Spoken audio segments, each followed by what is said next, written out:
भगवद गीता में कहा है, आहार निद्रा भयमैथुनञ्च सामान्यमेतत् पशुभिर्नराणाम्। अर्थात मनुष्य और पशुओं में ज्यादा कुछ फर्क नहीं है।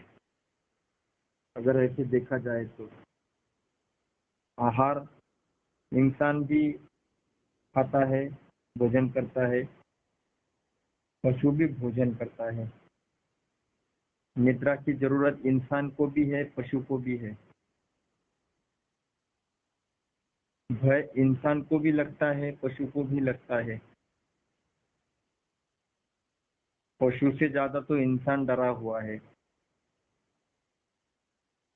उसे तो धन खोने का डर, मान हानि का डर, भय, परलोक का भय, मृत्यु का भय,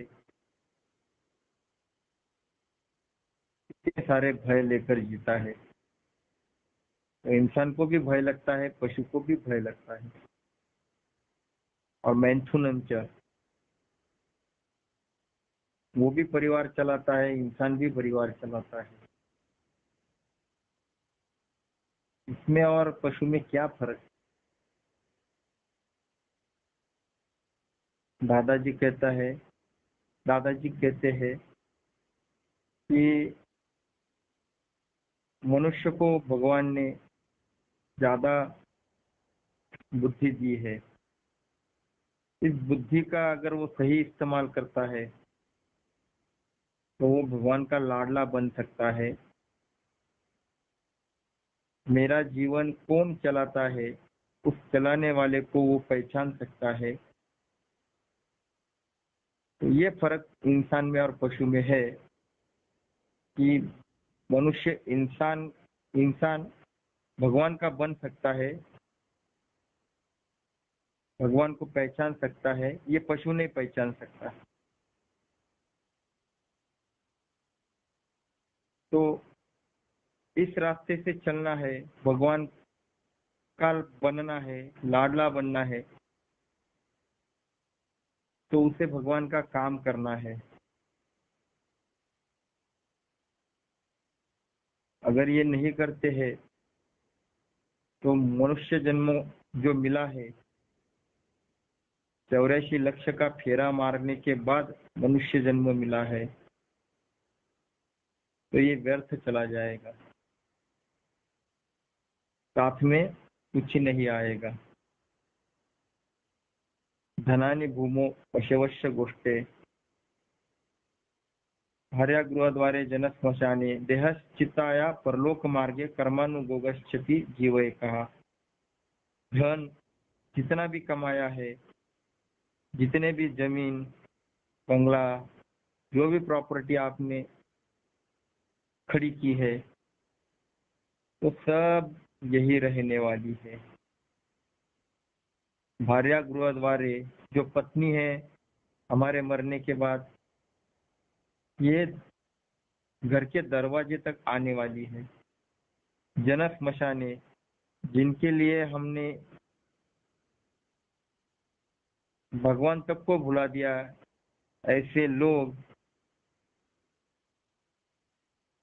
केवल शमशान तक कंधा देने के लिए आने वाले हैं। क्योंकि जब भगवान के काम के लिए जब हम शुरू कर देते हैं तो लोग ही बाधा बन जाते हैं। समझो स्वाध्याय का टाइम हो गया है, जाना है स्वाध्याय को, और अचानक दोस्त कहते हैं कि अरे कहाँ जा रहा है, हमने तो पिक्चर के टिकट निकाल के रखे हैं। तब ऐसी स्थिति में हम क्या करते हैं? समझो भगवान को बाजू रखते हैं, जाने दो अगली बार जाएंगे ना, चलो पिक्चर देख कर आते हैं। मतलब जिनके लिए भगवान को भी हमने टाला, ऐसे लोग कंधा देने शमशान तक आएंगे।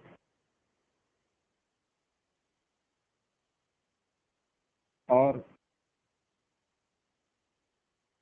धनानि भूमो पशवश्च गोष्ठे भार्या गृहद्वारे जनस्मशाने देहाश्चिताया परलोक मार्गे।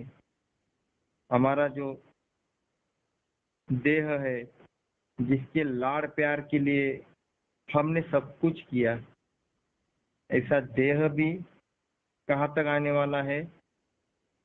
सिर्फ चिता तक आने वाला है। तो हमारे साथ परलोक की यात्रा में कौन आने वाला है? कर्मानुगो गच्छति जीव एका। तो ये जीव अकेला जाने वाला है, उसके साथ सिर्फ उसके कर्म आने वाले हैं। और पूजनीय दादाजी कहते हैं ऐसे ही कर्म साथ में आने वाले हैं जिसका हिसाब भगवान पूछेगा, तूने क्या किया?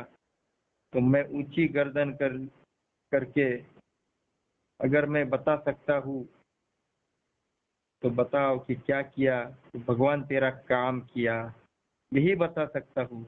बाकी सब कुछ भगवान नहीं पूछेगा। अगर मैं कहूंगा कि मैंने बहुत बड़े बंगला बांधा था तो भगवान कहेगा चिड़िया को तो सीखना ही पर नहीं पड़ता, वो तो ऐसे ही घोंसला बनाती है। तूने कौन से शेर मारा है, तीर मारा है? तो मैं कहूंगा मैंने बच्चों को सिखाया, पढ़ाया, उनकी शादी की, उनकी लाइन लगा दी। भगवान कहते ये तो पशु भी करते हैं, अलग क्या किया? ऐसा कौन सा कर्म किया जो मैं भगवान को बता सकता हूँ? दादाजी कहते हैं कि अगर हमने निस्वार्थ कर्म, निस्वार्थ प्रेम, निरपेक्ष, निराकांक्ष अगर कुछ किया होगा, वो भी सातत्य से, तो वही कर्म हम भगवान को बता सकते हैं। और भगवान उसी कर्म को स्वीकार करेगा और फिर कहेगा कि हाँ, तुझे मनुष्य जन्म दिया, इसमें मैंने कोई गलती नहीं की। तभी भगवान की शाबाशी मिलेगी। आज बहुत सारे लोग जो है उस स्वार्थ के लिए ही जीते हैं। दादाजी एक दृष्टांत समझाते हैं कि एक लकड़हारा होता है, वो जंगल में जाकर लकड़ी तोड़ता है और वो बेचकर उसी के ऊपर उसका गुजारा होता है। तो एक दिन जंगल में लकड़हारा लकड़ी तोड़ने जाता है, तब उसे लकड़ी तोड़ते वक्त एक चमचमाती चीज मिल जाती है और वो चीज देखकर उसे अच्छा लगता है कि ये कुछ कीमती चीज होगी। तो वो उसको उठाता है। अब चीज अच्छी होने के कारण, चमचमाती चीज होने के कारण उसे लगता है कि चलो इसको बेचकर कुछ मुझे मिल सकता है। तो वो बाजार में आता है और सब्जी वाले के पास जाता है। सब्जी वाले को वो चमचमाती चीज दिखाता है और कहता है कि ये आप लो, तो इसके बदले में मुझे क्या दोगे? मैं इसको आपको देता हूँ तो आप मुझे क्या दोगे? तो वो सब्जी वाला वो चीज को नजदीक से देखता है और कहता है कि मैं इसको लेने के बदले में 1 किलो आलू आपको दूंगा। तो लकड़हारा को लगता है कि ये इतना तुरंत तैयार हो गया 1 केजी आलू देने के लिए, इसका मतलब इस चीज की कीमत ज्यादा हो सकती है। तो वो चमचमाती चीज लेकर किराना दुकान के पास जाता है। किराना दुकानदार को बोलता है कि ये चीज के बदले में तुम मुझे क्या दोगे? तो किराना दुकानदार देखता है और कहता है कि मैं तुझे 1 बोरी चावल दूंगा इसके बदले में। तो लकड़हारा सोचता है कि ये इतने जल्दी तैयार हो गया, इसका मतलब इस चीज की कीमत 1 बोरी चावल से ज्यादा है। तो वो जाता है सोने की दुकानदार के पास, जवेरी वो जाता है सराफा बाजार में। तो सुनार जो होता है वो देखता है और कहता है कि अगर ये चीज मैं लेता हूँ तो इसके बदले में मैं तुझे 1 लाख रुपया दूंगा। तो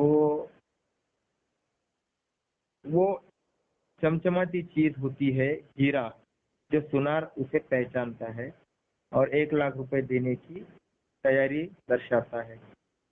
तो लकड़हारा सोचता है कि ये 1 लाख रुपए देने को तैयार हो गया है, इसका मतलब इसकी कीमत ज्यादा हो सकती है। तो वो जाता है हीरा बाजार में, जहाँ हीरे की पारख की जाती है। वह असली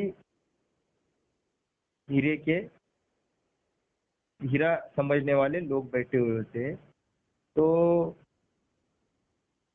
हीरा बाजार में जाता है और वो चमचमाती चीज जो उसे समझ में आता है कि हीरा है, वो सामने वाले दुकानदार को दिखाता है। तो हीरा व्यापारी जो होता है वो बहुत नजदीक से देखता है और कुछ मिनट देखने के बाद उसे कहता है कि तुझे पता है ये क्या है? ये तुझे ऐसी चीज मिली है कि जिसकी कीमत मुंह मांगे मिल सकती है। तू जितनी कीमत इसकी बोलेगा उतनी कीमत तुझे मिल सकती है। ये अमूल्य है, ये बहुत ही कीमती है। तो इस दृष्टांत के आधार पर दादाजी हमें समझाते हैं कि ऐसी ही चमचमाती चीज, ऐसा ही हीरा भगवान ने मनुष्य देह दिया है। तो हम लोग इस हीरे की कीमत कैसे करते हैं, यह अभी हम खुद तय करें। दादाजी कहते हैं कि इसका उपयोग हम कैसा कर रहे हैं, ये खुद तय करें। अगर हम केवल स्वार्थ के लिए जी रहे हैं, मैं और बस मैं, दूसरा कुछ नहीं। जो लोग होते हैं ऐसे, वो मनुष्य देह को व्यर्थ गवाते हैं। बस दारू पीना, व्यसन करना, शराब पीना और खाना पीना, और अपने ही खुद में जो व्यस्त रहते हैं, बाकी खुद के सिवा उनको कुछ नहीं दिखता। ऐसे लोगों ने इस देह की कीमत 1 किलो आलू की तरह की है। इस अमूल्य देह की कीमत 1 किलो आलू की तरह की है। दूसरे जो होते हैं वो खुद के साथ अपने परिवार के बारे में सोचते हैं। वो कहते हैं मैं और मेरा परिवार, बाकी मुझे किसी से कुछ लेना देना नहीं है। तो ऐसे जो लोग होते हैं, उन्होंने इस देह की कीमत 1 बोरी चावल की तरह की है। तीसरे जो प्रकार के लोग होते हैं, वो खुद के साथ परिवार को और परिवार के साथ अपने देश की सेवा में अपने जीवन को लगाते हैं, सामाजिक कार्य करते हैं। तो सामाजिक कार्य करने वाले, देश के प्रति निष्ठा रखने वाले, ये जो होते हैं, ये सभी लोग जो होते हैं, इन्होंने अच्छा काम किया होता है। पर ये जो है, इन्होंने अपने देह की कीमत 1 लाख रुपए की तरह की होती है। पर इससे सही में कीमत देह की किसने जानी? तो जो हीरा व्यापारी होता है, वो असली हीरे की पारिख करने वाला होता है। उसे ही समझता है कि इस हीरे की क्या कीमत होती है। तो मनुष्य देह है, अमूल्य हीरा भगवान ने दिया है। इसकी कीमत किसने पहचानी? जो आदमी खुद के साथ, परिवार के साथ, देश के साथ भगवान की अगर सेवा करता है, निस्वार्थ निरपेक्ष भगवान का काम करता है, तो समझ लो इसने इस देह की सही कीमत की है। तो इस चार में हम कहाँ बैठते हैं ये हम ही तय करें। तो इस देह की कीमत किसने जानी?